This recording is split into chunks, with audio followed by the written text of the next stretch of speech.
پیشانی کے اوپر جو گٹا ہوتا ہے نا، یہ نشان جو پڑ جاتا ہے، یہ نماز کی علامت ہے؟ نہیں، نماز کی علامت وہ نہیں ہے. نماز کا اثر چہرے کے اوپر اگر ہے تب تو نماز ہے. نماز کا اثر اگر چہرے کے اوپر نہیں ہے تو نماز نہیں ہے. نماز کا اثر چہرے پر ہونا. سیماہم فی وجوہہم، وجہ ہمارے چہرہ، پیشانی نہیں. سیماہم فی وجوہہم من اثر السجود، سجدوں کے اثر سے ان کی چمک ان کے چہروں پر ہوتی. یہیں سے ایک نقطہ ملا. چہرہ اگر ادھر ادھر ہو جائے تو کیا لگاتے ہیں؟ عورتیں کریم وغیرہ لگاتی ہیں نا، طرح طرح کی کریم. اب تو ہے نا، طرح طرح کی کریم لگاتی ہیں. روح کا چہرہ اگر خوبصورت کرنا ہے تو اس کے لیے کون سی کریم کی ضرورت ہے؟ وہ بولو. نماز کی ضرورت ہے. روح کا بھی ایک چہرہ ہے کہ نہیں؟ خواب میں نکلتی ہے نا وہ روح. ہم ہی ہوتے ہیں نا خواب میں، وہ ہم ہوتے ہیں، وہ ہماری روح ہوتی ہے. اس کا بھی ایک چہرہ ہے. اس کا چہرہ خراب ہو جائے تو کون سی کریم لگاؤ گے؟ کریم بتایا گیا کون سی کریم لگانا. یہ دیکھو کیا کیا باتیں. اب وضاحت کرو تو عجیب پر. یہ جیسے پیاز ہوتے ہیں نا، پیاز، ایسی آیتیں ہیں قرآن حکیم کی. ایک پرت کھولو نا تو دوسری پرت نظر آتی ہے، دوسری پرت کھولو تو تیسری پرت مانے کی، تیسری کھولو تو چوتھی. پیاز کا چھلکا ہے وہ، گہرائی در گہرائی، ڈیپنس اینڈ ڈیپنس اینڈ ڈیپنس اینڈ ڈیپنس. اترتے چلے جاؤ. کہیں کی تو آدمی گم ہو جاتا ہے، کدھر گئے؟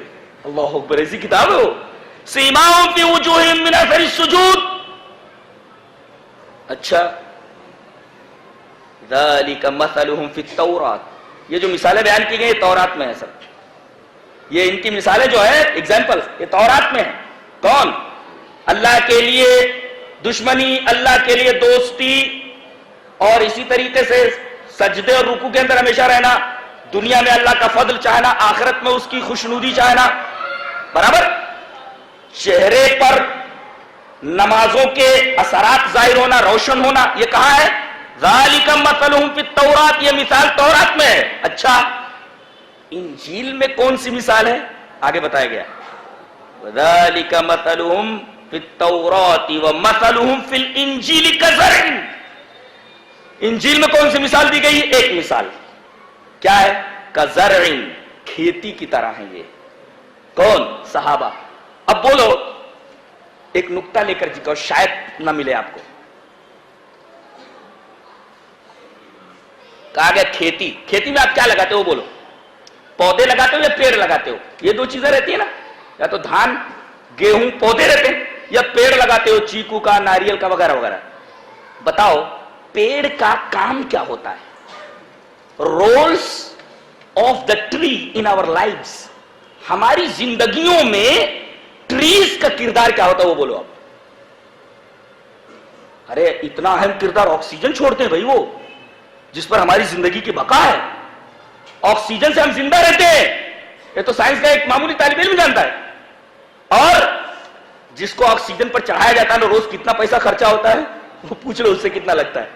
جو آکسیجن کے اوپر رہتا ہے بولو اس سے، اسے پوچھو کتنا خرچہ لگتا ہے، جو فری میں ہمیں یہ ٹریز دے رہے ہیں، یہ درخت دے رہے ہیں. تو فرمایا گیا ہمارے صحابہ ٹریز کی طرح ہے.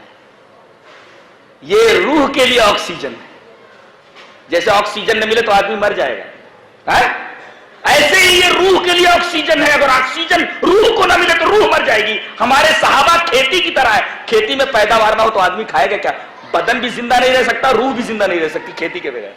اس لیے کہ کھیتی میں جو لگا ہے گیہوں وغیرہ، اس سے بدن زندہ رہتا ہے.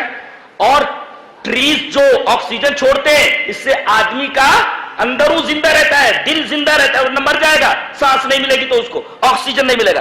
تو ہمارے صحابہ آکسیجن کی طرح ہے. یہ دنیا کو آکسیجن پہنچاتے ہیں. یہ کہنا وہ آتنکواد والے ہیں یا آتنکوادی کیسے ہو سکتا ہے؟ آتنکوادی جو ہو وہ مسلمان ہو ہی نہیں سکتا، اس لیے کہ وہ تو آکسیجن چھوڑتا ہے، کاربن ڈائی آکسائڈ نہیں. اور ہمیں کہا گیا ہے کہ صحابہ کی طرح تمہیں ایمان لانا ہے، تمہیں بھی ویسے ہی کھیتی بننا ہے. کیسے؟ فَإِنْ آمَنُوا بِهِ کیا؟ فَإِنْ آمَنُوا بِمِثْلِ آمَنْتُمْ بِهِ فَقَدْ اهْتَدَوْا. اگر میرے رسول کے صحابہ کی طرح ایمان لائے ہو تب تو ہدایت ہے تمہارے پاس. آج کیا اعلان ہوتا ہے؟ فلاں امام کو مان لو ہدایت یاب ہو جاؤ گے، فلاں پیر کو مان لو ہدایت یاب ہو جاؤ گے. یہاں کیا کہا جا رہا ہے؟ صحابہ کو مان لو تو ایمان والے ہو جاؤ گے. یہ کوئی نہیں بولتا، یہ کوئی نہیں بول رہا ہو. عجیب و غریب بات ہے. امام کو مان لو تو ہدایت، یہ کہاں لکھا ہے؟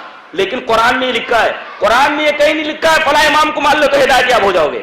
قرآن میں یہ لکھا ہے کہ میرے نبی کے صحابہ کی طرح ہی مان جاؤ تو ہدایت یاب ہو جاؤ گے. فَإِنْ آمَنُوا بِهِ فَإِنْ آمَنُوا بِمِثْلِ مَا آمَنْتُمْ بِهِ فَقَدْ اهْتَدَوْا. اگر وہ لوگ ایمان لائے جس طرح ہے میرے نبی کے صحابہ تم ایمان لائے ہو تو وہ ہدایت یاب ہو جائیں گے.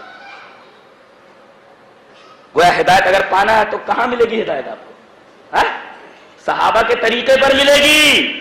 اگر اس طرح تمہارا ایمان نہیں ہے، ان کے راستے پر تم نہیں چل رہے ہو تو تم ایمان والے نہیں ہو سکتے. اور صحابہ کیا تھے؟ کھیتی تھے، کھیتی کی طرح تھے کہ دنیا ان سے فائدہ حاصل کرتی ہے. کھیتی نہ ہو تو آدمی زندہ رہے. تم کھیتی کی طرح بنو اپنے ملک کے لیے، اپنے دیش کے لیے، اپنی سوسائٹی کے لیے. تم آتنکوادی کیسے ہو سکتے ہو؟ سوال ہی نہیں ہے. کاربن ڈائی آکسائڈ نہیں چھوڑتا مسلمان، چھوڑتا ہے. قرآن کی بولتا ہے آکسیجن دو، انسانیت کو آکسیجن دو، سوسائٹی کو آکسیجن دو، اپنے ملک کو آکسیجن دو، سماج کو آکسیجن دو، بغیر تفریق کے ہوئے کہ ہندو یا مسلمان. یہ نہیں دیکھنا ہے. آکسیجن دو، پہنچاؤ، فائدہ پہنچاؤ. جیسے کھیتی یہ نہیں دیکھتی کہ یہ ہندو یا مسلمان ہے، سب کو فائدہ پہنچائے. جیسے کھیتی بن جاؤ تم. ایسے تھے ہمارے رسول اللہ صلی اللہ علیہ وسلم کے صحابہ. یہ مثال انجیل میں ہے. وَذَلِكَ مَثَلُهُمْ فِي التَّوْرَاةِ وَمَثَلُهُمْ فِي الْإِنْجِيلِ كَزَرْعٍ. انجیل میں ان کی مثال کھیتی کی طرح ہے. اور ایک نکتہ اور بتاتا ہوں. لا الہ الا اللہ کلمہ آدمی پڑھتا ہے تو کدھر چلا جاتا ہے؟ اسلام میں آ جاتا ہے، دار ایمان میں. اس کی مثال کیسی ہے؟ صحابہ کی مثال تو کھیتی کی، پیڑ کی. کلمہ طیبہ کی مثال کیا ہے؟ وہ بھی کھیتی کی طرح ہے، پیڑ کی طرح ہے. کہاں ہے وہ؟ الم تر کیف ضرب اللہ مثلا کلمۃ طیبۃ کشجرۃ طیبۃ. شجرہ مانی ٹری، دیکھیں شجرہ مانی ٹری ہوتا ہے، کہیں بھی دیکھو. اللہ تعالیٰ نے کلمہ طیبہ کی مثال اس طرح دی ہے جیسے پاک درخت. پاک درخت کیسا ہوتا ہے؟ پاک درخت کا مطلب یہ نہیں ہوتا ہے کہ وضو بنائے رہتا ہے ہمیشہ. وہ یہ مطلب نہیں، اس کا نہائے رہتا ہے، وہ مطلب نہیں ہے. پاک درخت کا مطلب یہ ہے کہ پھل دیتا ہو. یہ میں نے کہاں متعین کیا ہے؟ طیب کا. طیب کا مطلب پھلدار. پھلدار کیسے؟ اللہ تعالیٰ نے جہاں سورہ سبا کے اندر شہر سبا کا بیان فرمایا ہے، وہاں دیکھیے کیسی بات کہی ہے. لَقَدْ كَانَ لِسَبَإٍ فِي مَسْكَنِهِمْ آيَةٌ جَنَّتَانِ عَنْ يَمِينٍ وَشِمَالٍ كُلُوا بَلْدَةٌ طَيِّبَةٌ وَرَبٌّ غَفُورٌ. یہ شہر کیسا تھا؟ طیب تھا، طیب شہر تھا. کیا مطلب؟ کہتے ہیں اس شہر کے دونوں طرف دور تک دو رویہ قطاروں میں باغات کا سلسلہ چلا گیا تھا، پھیلا ہوا. کہتے ہیں کہ کوئی عورت، کوئی آدمی اپنے سر پر ٹوکرا رکھ لیتا، اسے پھل توڑنے کی ضرورت نہیں چلتی. تھوڑی دور آگے تک چلا جاتا تو ٹوکرا بھر جاتا تھا. اتنی برکت. تو یہاں کہا گیا کھیتی کی طرح بنو، اسی طریقے سے پھلدار درخت کی طرح بنو. تم تو دنیا کو پھل دینے کے لیے آئے ہو، دنیا کو بگاڑنے کے لیے نہیں، دنیا کو بنانے کے لیے آئے ہو. تم دنیا کو بناؤ، یہ ذمہ داری تمہارے اوپر ہے. تخریب، بموں سے کھیلنا، بندوقوں سے کھیلنا، یہ تم سے نہیں کہا گیا ہے. تم کو کائنات میں آکسیجن پہنچانے کے لیے کہا گیا ہے، کھیتی بننے کے لیے کہا گیا ہے. تم کھیتی بن جاؤ، دنیا والے تمہارے اوپر جیئیں. کھیتی کے اوپر جیتا ہے. کھیتی نہ ہو آدمی زندہ نہیں رہ سکتا. کلمہ طیبہ کی مثال بالکل اسی طریقے سے. کشجرۃ طیبہ، وہ بھی آکسیجن دیتا ہے روح کے لیے. اس کا مطلب جو کلمہ طیبہ نہ پڑھے روح اس کی بیمار ہو جاتی ہے، آکسیجن نہیں ملتا، گھٹن رہتی ہے اندر گھٹن رہتی ہے، اس کو آکسیجن ہی نہیں مل رہا اس کو. اب جس کو آکسیجن ملے کیسے ایسے کرتا، وہ دیکھو آکسیجن ٹیبل کے اوپر جو لٹائے رہتے ہیں نا، کیسے رہتے وہ اوپر. اس کا مطلب انسانیت کا سانس اوپر نیچے ہو رہا ہے کلمہ طیبہ نہ ہونے کی وجہ سے.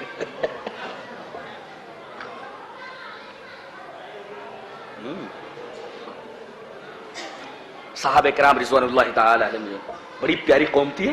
بڑی پیاری جماعت تھی.